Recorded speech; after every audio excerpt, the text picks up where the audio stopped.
Fala, meu povo, seja muito bem-vindo a mais uma aula de Direito Administrativo. Agora a gente vai encerrar essa parte de organização do Estado, onde a gente vai falar sobre OS, OCPs e as agências reguladoras. Então aqui você vai ver tudo que a gente já viu numa parte, por exemplo, de autarquia e fundações. Tranquilo? Mas a gente vai um pouco mais a fundo porque o entendimento sobre esses tipos de entidades são um pouquinho mais aprofundados. Então vamos logo para a lousa, sem mais delongas. Vamos lá. Seguinte, para a gente falar de agências reguladoras, beleza? Já vou colocar aqui, ó. Deixa eu pegar a canetinha.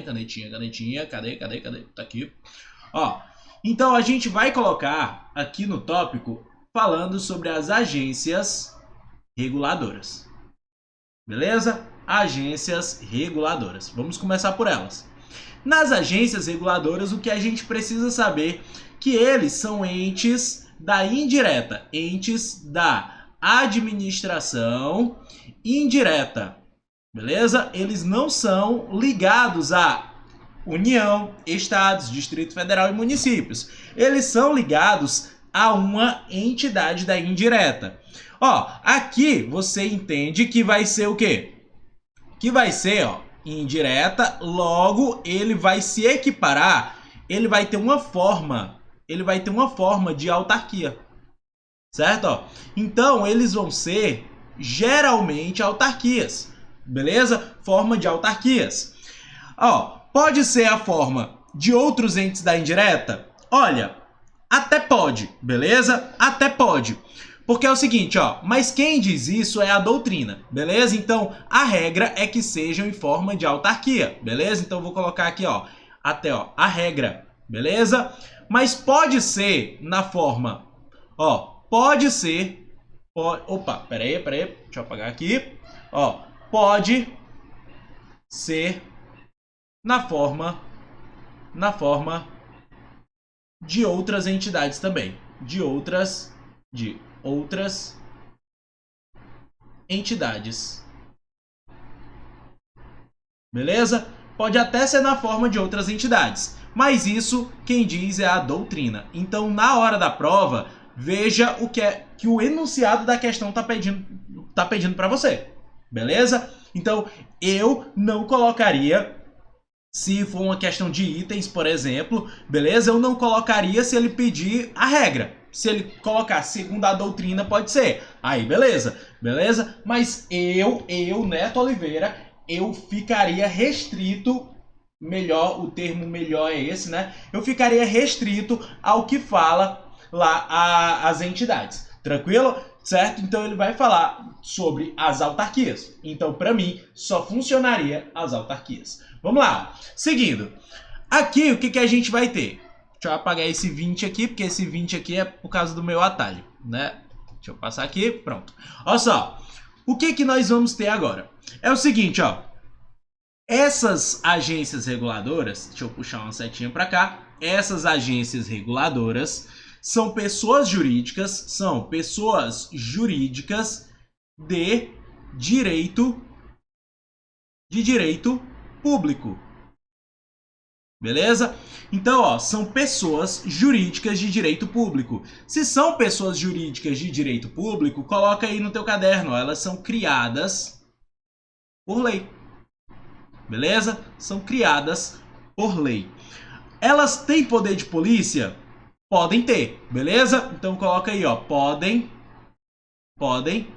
ter o poder chamado poder de polícia. Beleza? Essa parte, ó, eu vou logo dizendo que ela cai menos em prova, tá certo? Mas quando cai, derruba muita gente.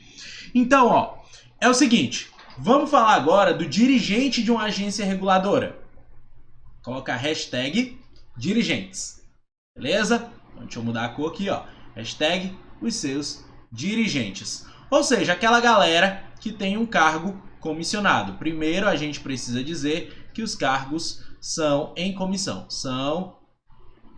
Cargos são em comissão. Tranquilo? Neto, Beleza, são cargos em comissão. Então são de livre nomeação e livre exoneração, né? Resposta: não, nem sempre. Por quê? Porque nessas agências reguladoras, elas são autarquias em regime especial. Logo, elas têm outra prerrogativa que uma autarquia normal não tem, tá ligado? Então, olha só. Por exemplo, se o chefe, por exemplo, do IBAMA, o chefe do IBAMA, ele é nomeado para ser o novo chefe do IBAMA. Beleza, esse cara, se entrou o outro presidente não gostou dele, tchau, vaza, beleza? Se for servidor, continua no teu cargo público ali, porque é efetivo. Mas, se não for servidor, ó, vaza, beleza? Então, esse aí é o cargo de uma de uma autarquia normal. O dirigente de uma autarquia normal, ele é de livre nomeação e livre exoneração. Mas o dirigente de uma agência reguladora, ele também é de livre nomeação e livre exoneração. Também. Só que tem um porém. Ele não admite a exoneração ad nutum. O que é isso? É aquela exoneração de livre exoneração. Não existe aqui para uma agência reguladora. Ele, depois de nomeado, nomeação pode ser qualquer um, tranquilo. Mas depois de nomeado, ele tem um mandato fixo. E esse mandato é de 2 anos. Agora vamos entender, vamos colocar isso aqui na lousa. Vamos lá, ó. Então, tudo isso que a gente falou, vamos passar para o teu caderno agora, para ficar mais fácil de fazer a revisão, ó. Então, esses servidores, beleza? Então, esses servidores não podem ser exonerados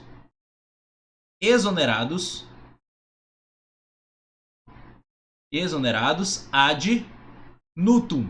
O que é ad nutum? Sem de livre, certo? Ad nutum é isso, é dizer que o cara tá exonerado. Por quê? Porque sim, entendeu? Então isso não existe, o porquê sim, beleza? O porquê sim numa agência reguladora não existe. Existe numa autarquia, existe numa fundação, existe para o dirigente de uma sociedade de economia mista, mas não existe para um cara que está em uma agência reguladora. Por exemplo, deixa eu citar alguns exemplos de agência reguladora. Eu até agora não citei. Mas Anvisa, certo? Anvisa, Agência Nacional de Vigilância Sanitária, é uma agência reguladora.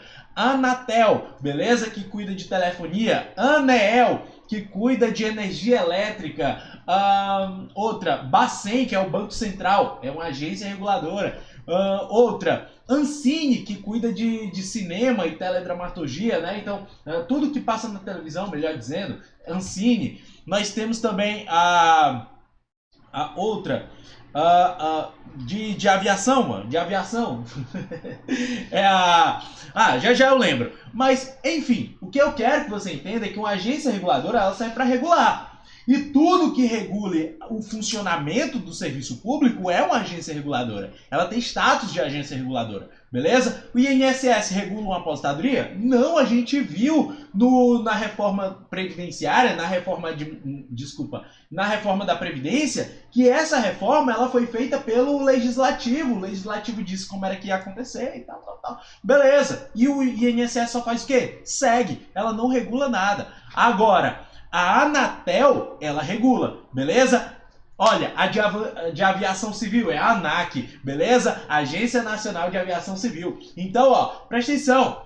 Para eu pegar um voo daqui para São Paulo, por exemplo, do Ceará para São Paulo, então eu preciso seguir algumas regras que a ANAC passou anteriormente. E a própria empresa, a Gol, a TAM, a Latam, né?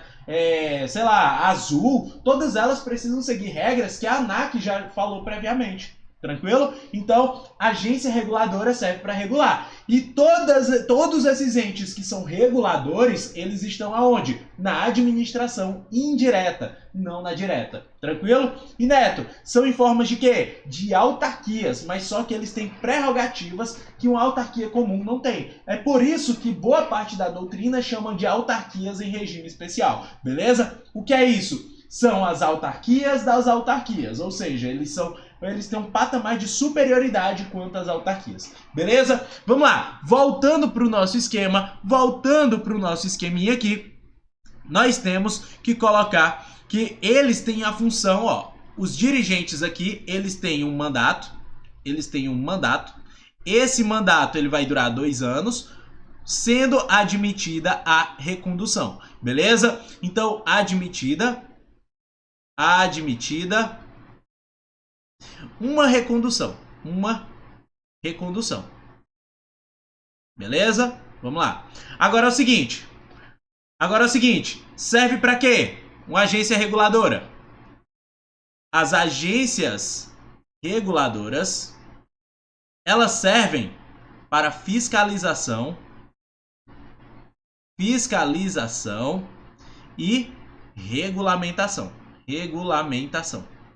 Por exemplo, a Anvisa. Você já viu a série da Globo A Grande Família? Pois é, na Grande Família a gente tinha um Lineuzinho. Tu lembra do Lineuzinho? Né? Tinha até o Mendonça lá, que era da Vigilância Sanitária também. Então, ó, tinha lá, ele chegava lá pra fiscalizar e o Mendonça, Lineuzinho, eu amo esse homem. Pois é, então o Lineuzinho, ele fazia o quê? Multava os campos, ou seja, ele fiscalizava, ele tinha poder de polícia pra isso. Então, se você for pegar a nossa aula de poderes da administração, eu falo, olha, o poder de polícia é todo aquele poder que ele vai fiscalizar, restringir, multar, beleza? Então ele serve pra isso. Agora, se você for pegar o exemplo do Lineuzinho lá da Grande Família, você vê claramente que a vigilância sanitária, ela trabalha para quê? Para fiscalizar, para dizer, olha, não venda comida vencida, ou se você estiver vendendo, cara, tá aqui a sua multa. Eu vou fechar o teu estabelecimento porque tem uma quantidade enorme. Não dá para você continuar aberto, beleza? Então vai ter uma certa fiscalização por parte das agências reguladoras, beleza? E como eu disse, nós temos alguns exemplos, deixa eu colocar na tela para você ficar revisando depois aí no seu caderno. Nós temos alguns exemplos que vai ser a ANAC, a Agência Nacional de Aviação Civil. Nós temos a Anatel, que é a de telefonia. Nós temos a ANEEL, que é a de energia elétrica. Nós temos o Bacen, que é o Banco Central. Nós temos a Anvisa, que é a Agência Nacional de Vigilância Sanitária. Beleza? Nós temos a Ancine, beleza? Que é a de cinema. Tranquilo? Então todas essas aqui são agências reguladoras. Tranquilo? Então fechamos a primeira parte aqui falando sobre agências reguladoras. Agora vamos continuar a nossa aula falando das agências executivas. Agências executivas. Essas agências executivas, elas, olha só, se eu tenho a agência reguladora, que é aquela que regula o time, é como se fosse, por exemplo, se eu for fazer uma analogia com um time de futebol, por exemplo, a agência reguladora é o presidente do time, beleza? Então, é o cara que manda no time, é o conselho deliberativo do time. Já a agência executiva é como se fosse o capitão do time, certo? Então, ele manda ali dentro da sua seara e tal, ou seja, dentro de campo ele manda. Agora, fora do campo ele não manda, porque tem alguém maior que ele mandando. É mais ou menos essa a lógica que eu quero falar, beleza? Então, ó, uma agência executiva, ela é como se fosse o capitão do time, beleza? Então, ela serve para execução direta das atividades. Então, ela vai fazer a execução direta das atividades. Tranquilo? Uma vez que ele faz, certo? Essa execução direta precisa ser regulamentado por alguém, né? Então vai ser regulado, certo? Ó, vai ser regulamentado por quem? Pelo decreto 2487 de 98. Beleza? Esse daqui vai ser o decreto que regulamenta as agências executivas. Cai pouco em prova, tá? Cai pouco em prova. Mas é o seguinte, ó. No âmbito, certo? Ó, no âmbito federal, elas poderão ser qualificadas. Mas tem que cumprir os requisitos desse decreto. Então, ó, em âmbito federal,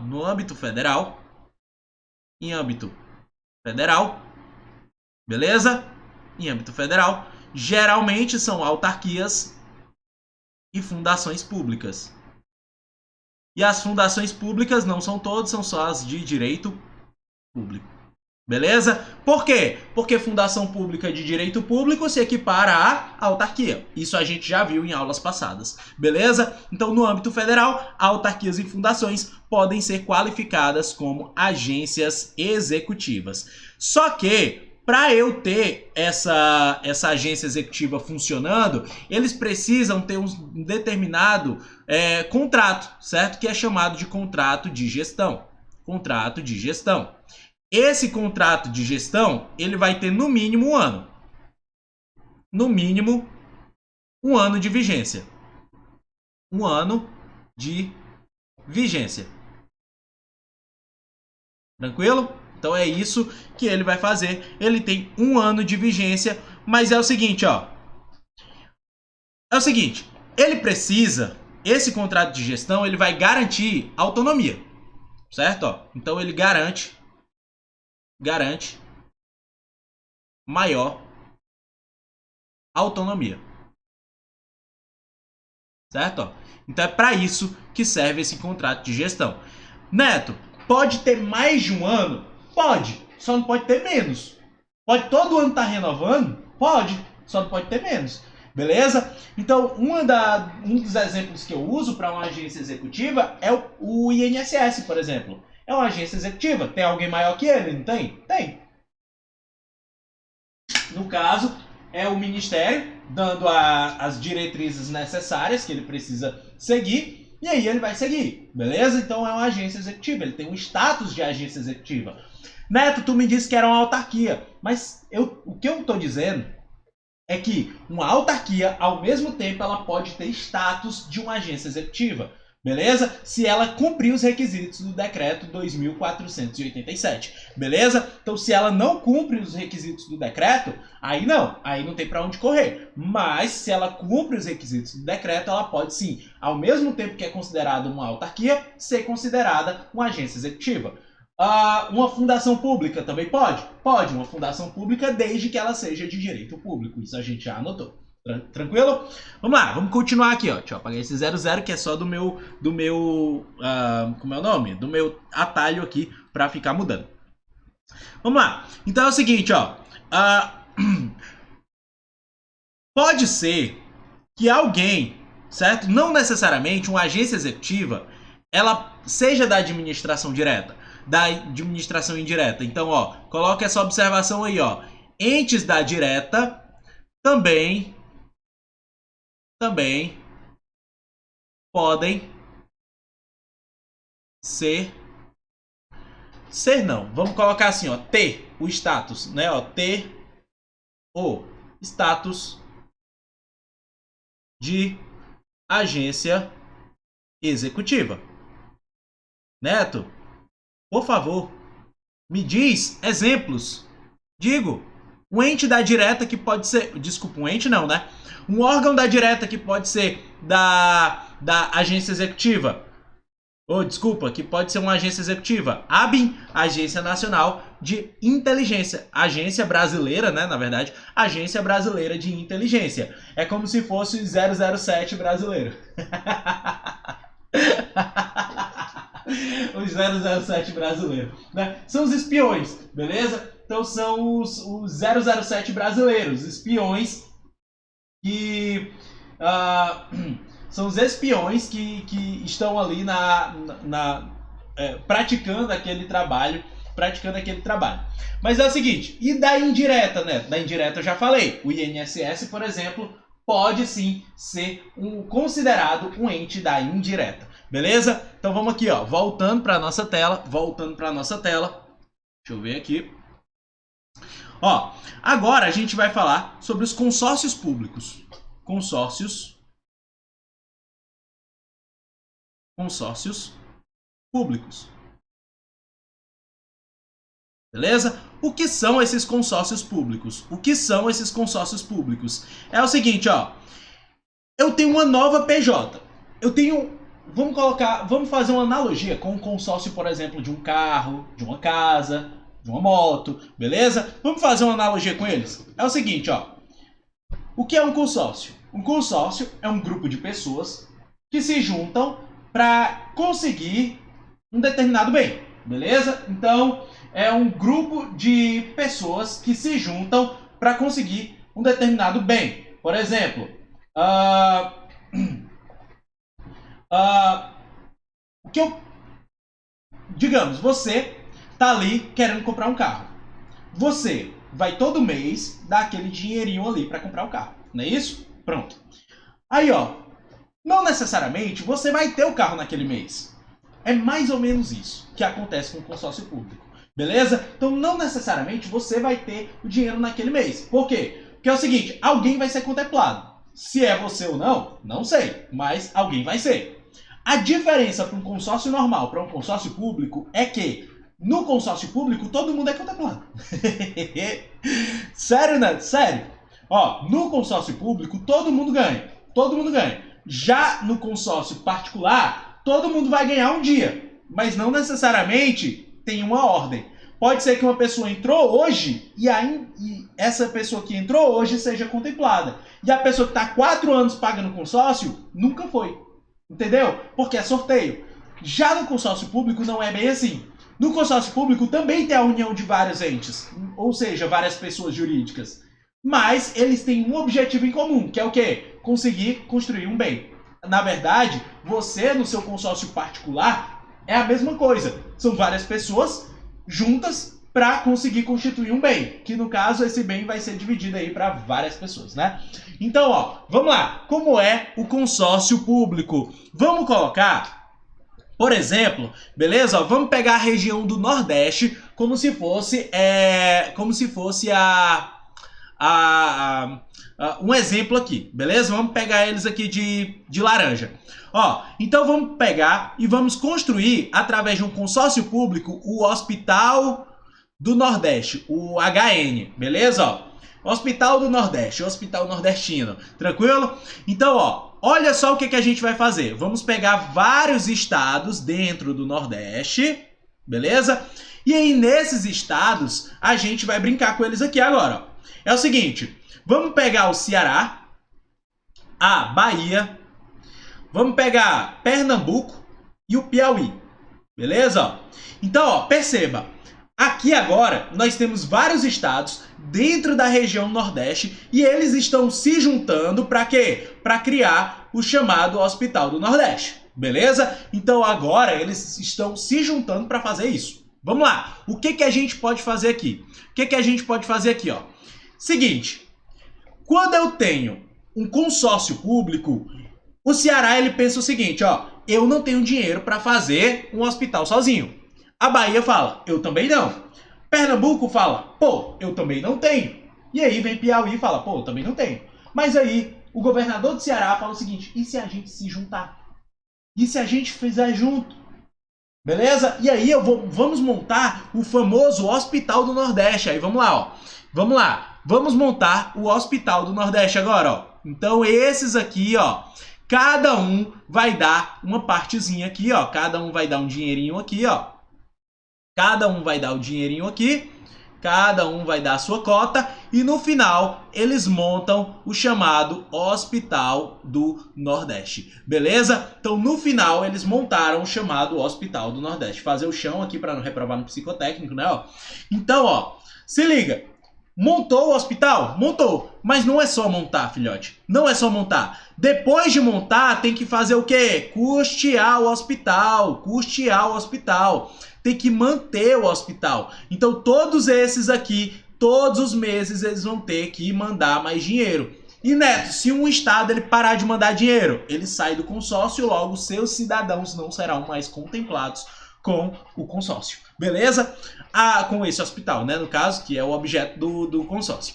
Mas é o seguinte, para que eu tenha um consórcio público, eu tenho algumas regras. Vamos colocar, por exemplo, ó. Deixa eu apagar isso aqui, ó. Vou apagar isso aqui. Beleza? Você já pegou a ideia aqui, né? Agora, vamos colocar que a Bahia, certo? O estado da Bahia não quis participar, mas Salvador, que fica na Bahia, né? Capital.